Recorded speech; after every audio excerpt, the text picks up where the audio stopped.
नमस्कार। Sales tap Himachal के शानदार यूट्यूब चैनल पर आपका स्वागत है। और आज हम चर्चा करेंगे बहुत ही खास न्यूज की। हिस्ट्री आर्ट एंड कल्चर से संबंधित हमारे इस सेशन में मैं आपका स्वागत करता हूं। और आज जो चर्चा का विषय है वो है एक एस्ट्रोनॉमिकल ऑब्जर्वेटरी जो भारत के ईस्टर्न पार्ट में मौजूद है और जिसे राज्य सरकारों ने इग्नोर किया, जिसे केंद्र सरकार ने इग्नोर किया, जिसे लेकिन UNESCO world heritage observatory list में शामिल किया गया। इसका मतलब उसकी इंपॉर्टेंस को यूनेस्को ने समझा और उसको जो है एक बहुत इंपॉर्टेंट स्थान दिया, लेकिन भारत में उसे इग्नोर किया जाता है। क्यों, इस पे चर्चा करेंगे। इससे पहले आप हमारा वीकली शेड्यूल जो है उस पर नजर डाल लीजिए। किस क्रम में आपके सामने जो है वो क्लासेस अरेंज की जाती हैं और क्या आपके लिए शेड्यूल रहेगा। फ्री क्लासेस जो आप यूट्यूब पर देख सकते हो ये है। आप इसका एक बार स्क्रीनशॉट ले लीजिए, फिर मैं मुद्दे पर आता हूं जल्दी से। ठीक है, चलिए विषय की शुरुआत करते हैं। 106 साल पुरानी एस्ट्रोनॉमिकल ऑब्जर्वेटरी जो मुजफ्फरपुर बिहार में लोकेटेड है, इसे यूनेस्को ने वर्ल्ड हेरिटेज ऑब्जर्वेटरीज लिस्ट में शामिल किया है। और ये जो ऑब्जर्वेटरी है पूर्वी भाग में, भारत के पूर्वी भाग में अपनी तरह की अकेली है, फर्स्ट ऑफ इट्स काइंड है। ठीक है, ये देखिए लांगत सिंह कॉलेज। अब देखिए यूनेस्को के बारे में सबसे पहले बात कर लेते हैं। यूनेस्को क्या है? यूनेस्को एक स्पेशलाइज्ड एजेंसी है, यूनाइटेड नेशंस के अंतर्गत इसकी स्थापना की गई। इसको बनाने के पीछे का मकसद था कि कला, साइंस और जो है उसके अलावा कल्चर के क्षेत्र में जो मेंबर कंट्रीज हैं उनके बीच में सिक्योरिटी और पीस जो है वो सिक्योरिटी एस्टैब्लिश हो और पीस एस्टैब्लिश हो, इसके लिए जो है इसका गठन किया गया था। इसके तकरीबन 193 मेंबर स्टेट्स हैं, 11 एसोसिएट स्टेट्स हैं और उसके अलावा कुछ नॉन गवर्नमेंटल बॉडीज, कुछ इंटर गवर्नमेंटल बॉडीज और कुछ प्राइवेट संस्थाएं भी इसके साथ पार्टनरशिप में हैं। अलग अलग एसोसिएशंस इसके साथ रखती हैं। इसके हेडक्वार्टर की बात मैं करूं, इसका हेडक्वार्टर जो है वो मौजूद है पेरिस, फ्रांस में। ठीक है, वर्ल्ड हेरिटेज सेंटर की जो है एक बिल्डिंग के अंदर मौजूद है, ये पेरिस फ्रांस के अंदर इसका हेडक्वार्टर है। ठीक है, यूनेस्को की तकरीबन 53 या 53 रीजनल ऑफिस है और 199 नेशनल कमीशन हैं। आप इसका मतलब समझ रहे हो किसकी ग्लोबल प्रेजेंस कितनी बड़ी है, यूनेस्को कितनी बड़ी संस्था है। ठीक है, और इसके द्वारा की गई कोई भी अनाउंसमेंट कितनी इंपॉर्टेंट हो जाती है फिर ये आपको समझ में आएगा। जब ये पूरी दुनिया में मौजूद है, तकरीबन दुनिया के हर देश में ये मौजूद है, तो आप इसकी इंपॉर्टेंस समझ सकते हो कितनी इंपॉर्टेंट संस्था है ये। अब देखो वापस से मुद्दे पर आते हैं। 1900 की शुरुआत में, सन 1900 की शुरुआत में भारत में कोई भी ऐसी कोई संस्थान नहीं था जहां पर तारों की, एस्ट्रोनॉमी की पढ़ाई करवाई जाती है। ठीक है, मुजफ्फरपुर बिहार भारत में आज की डेट में एक जिला है। उस जिले में उस समय पर एक व्यक्ति थे जिनका नाम था प्रोफेसर रमेश चंद्र सेन। उन्होंने लांगत सिंह कॉलेज में एक एस्ट्रोनॉमिकल ऑब्जर्वेटरी की स्थापना की। ठीक है, भारत के बिहार राज्य में मुजफ्फरपुर, और मुजफ्फरपुर में लांगत सिंह कॉलेज, वहां पर स्थापना की गई। अब देखिए भारत में ना हमेशा से ये जो है एक जुड़ाव रहा है तारों से, तारों की गणनाओं से, एस्ट्रोनॉमी से। और हमारे यहाँ तो एस्ट्रोलॉजी में भी जो है वो बहुत ज्यादा डिटेल में पढ़ाई करवाई जाती है।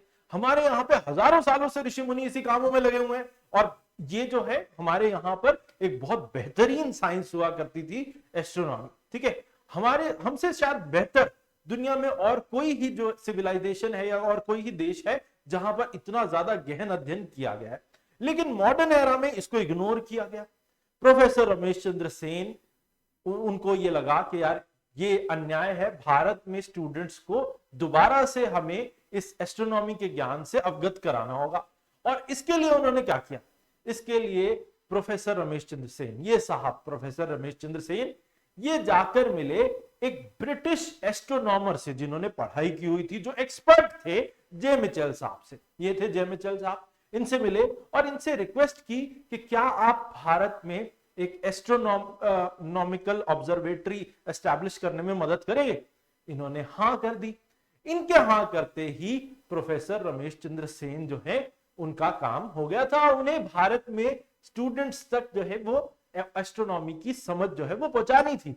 उसके लिए फिर उन्होंने काम करना शुरू किया और अगले साल 1915 में ही जो भी इक्विपमेंट चाहिए थे वो उन्होंने प्रोक्योर किए लंदन से। देखिए एक तो था, एक इंपॉर्टेंट सबसे चीज, टेलीस्कोप लाना था। वो टेलीस्कोप लंदन से लेकर आए और भारत में लगाया गया। उसके अलावा जरूरत थी एक क्रोनोग्राफ की भी। क्रोनोग्राफ क्या होता है मैं आपको बता देता हूं। क्रोनोग्राफ एक जिसके अंदर एक नॉर्मल क्लॉक होती है attach with stop watch clock, तो वो एक क्रोनोग्राफ होता है।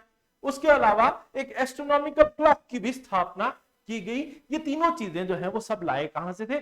लंदन से लाए थे। उन दिनों पे वहीं पे ये सब चीजें जो है अवेलेबल थी, वहां से लाकर लांगत सिंह कॉलेज में स्थापित कर दिया गया मुजफ्फरपुर बिहार में। अब 1946 आया।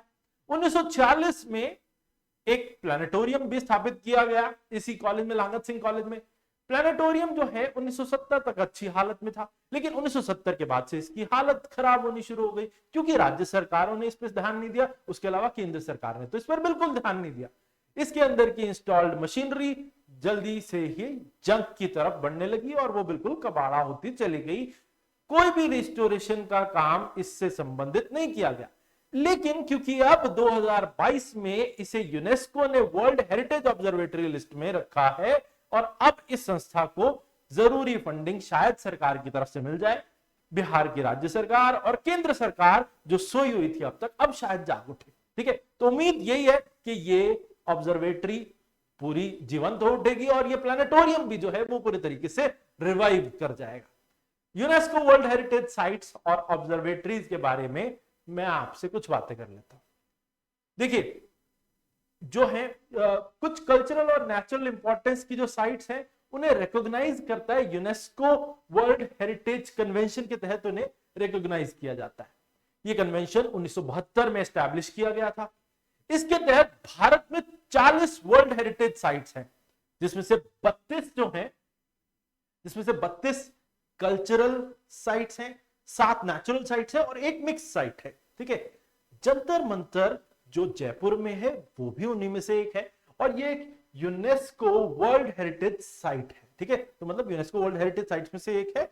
और इसकी खास बात क्या है कि जंतर मंतर में ना 19 एस्ट्रोनॉमिकल इंस्ट्रूमेंट्स लगाए गए हैं और इन सब की स्थापना या इन सब की जो इनको जो लगाया गया था वो किंग सवाई जयसिंह द्वितीय के द्वारा लगाया गया था, जिनकी एस्ट्रोनॉमी की समझ इतिहास में काबिल तारीफ थी।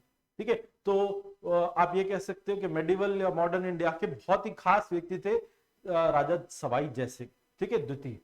और अगर हम बात करें कि इसी जगह पर जो जंतर मंतर है, यहाँ पे दुनिया का सबसे बड़ा पत्थर का सन डायल भी जो है लोकेटेड है, जो अपने आप में एक अजूबा है। ठीक है, तो हमने बात की आज 106 साल पुरानी एक ऑब्जर्वेटरी की। ठीक है, तो मैंने आपको न्यूज आइटम बता दी। अब आपको जो है इसको अपने दिमाग में रखना है और जब एग्जाम आएगा तो फिर इससे रिलेटेड चीजें आप सब बता पाएंगे। चलिए, आज के लिए इतना ही। और अगर आपको हमारा जो ये प्रयास है वो अच्छा लगता है तो हमारे चैनल को सब्सक्राइब कीजिए, उसके अलावा वीडियो को शेयर कीजिए और फिर मिलेंगे। शुक्रिया।